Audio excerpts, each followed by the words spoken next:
তো নমস্কার বন্ধুরা, আশা করি সবাই ভালো আছেন। তো বন্ধুরা, এখন আমি যে বিষয়টা নিয়ে কথা বলবো, তো সেটা হলো সাকিব খানকে নিয়ে কি বললেন একজন চিত্র পরিচালক, বাংলাদেশে একজন চিত্র পরিচালক যার নাম হচ্ছে আলমগীর। তো তিনি সাকিব খানকে নিয়ে কি বললেন সেটা আপনাদেরকে জানাবো। তো তার আগে আপনাদেরকে একটাই কথা বলবো যে যদি আপনারা আমার চ্যানেলে নতুন হয়ে থাকেন, অবশ্যই আপনারা আমার চ্যানেলটা সাবস্ক্রাইব করে নিয়ে পাশে বেল আইকনটা অবশ্যই প্রেস করে দেবেন। আর যদি ভিডিওটি ভালো লাগে থাকে অবশ্যই একটা লাইক, কমেন্ট, শেয়ার করতে ভুলবেন না।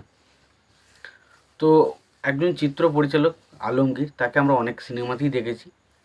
তো তিনি কিন্তু সরাসরি সাকিব খান সম্পর্কে একটা বিরাট প্রশংসা করে বসলেন। তিনি বললেন যে এই যে সাকিব খানকে আমরা আজকে দেখতে পাচ্ছি, এত বড় একজন সুপারস্টার, তো মানে সে যখন প্রথম থেকে সিনেমা জগতে এসেছিল তার মধ্যে কিন্তু একটা চেষ্টা, একটা খিদে এবং একটা তার পাশাপাশি কোনো কিছু শেখার আগ্রহ তার মধ্যে কিন্তু প্রচুর ছিল। সে কিন্তু সবসময় কিছু না কিছু শেখার চেষ্টা করতো এবং তার কঠোর পরিশ্রম, সবসময় সে পরিশ্রম করার চেষ্টা করতো। আজকে আমরা যেটা পাচ্ছি সাকিব খানকে, যেটা দেখতে পাচ্ছি, যে সাকিব খান পুরো মানে বাংলা ইন্ডাস্ট্রিটাকে ধরে রেখেছে বলতে গেলে সাকিব খানই।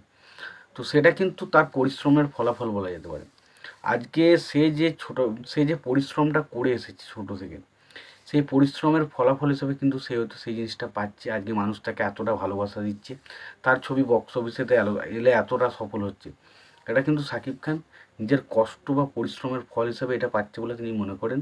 এবং তিনি এটা বারবার করে বলেছেন যে সাকিব খান এই যে মানুষটা, সে সবসময় কিন্তু নতুন কিছু শেখার চেষ্টা করে, নতুন কিছু জানার চেষ্টা করে। যে কারণে আমরা কিন্তু একটা জিনিস লক্ষ্য করেছি যে সাকিব খান এটার দিক দিয়ে কিন্তু একটা সঠিক কথাই বলেছে। কারণ প্রিয়তমা ছবিতে একটা এক্সপেরিমেন্টাল করার চেষ্টা করেছে, রাজকুমার একটা অন্যরকম করেছে, দরদও অন্যরকম করেছে, তুফানে অন্যরকম করেছে এবং অবশ্যই তাণ্ডবে তো দেখলাম, বরবাদে তো দেখলাম।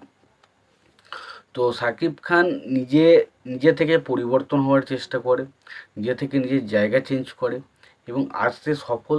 সেটা নিজের কষ্ট, নিজের পরিশ্রম সমস্ত কিছুটা দিয়েই সে কিন্তু আজ সফল হয়েছে।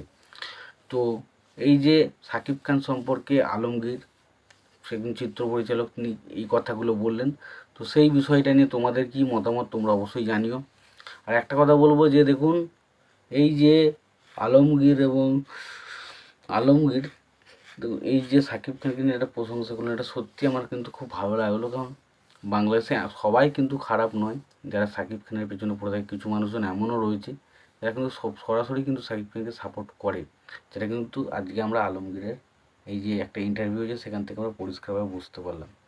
তোমাদের কি মতামত সেটা অবশ্যই জানিও। ভিডিওটি ভালো লেগে থাকলে লাইক, কমেন্ট, শেয়ার করে দিও। চ্যানেলটা নতুন হয়ে থাকলে অবশ্যই তোমরা চ্যানেলটা সাবস্ক্রাইব করে নিয়ে পাশে বেল আইকনটা অবশ্যই প্রেস করে দিও। ভালো থেকো, সুস্থ থেকো, দেখাচ্ছে পরবর্তীতে।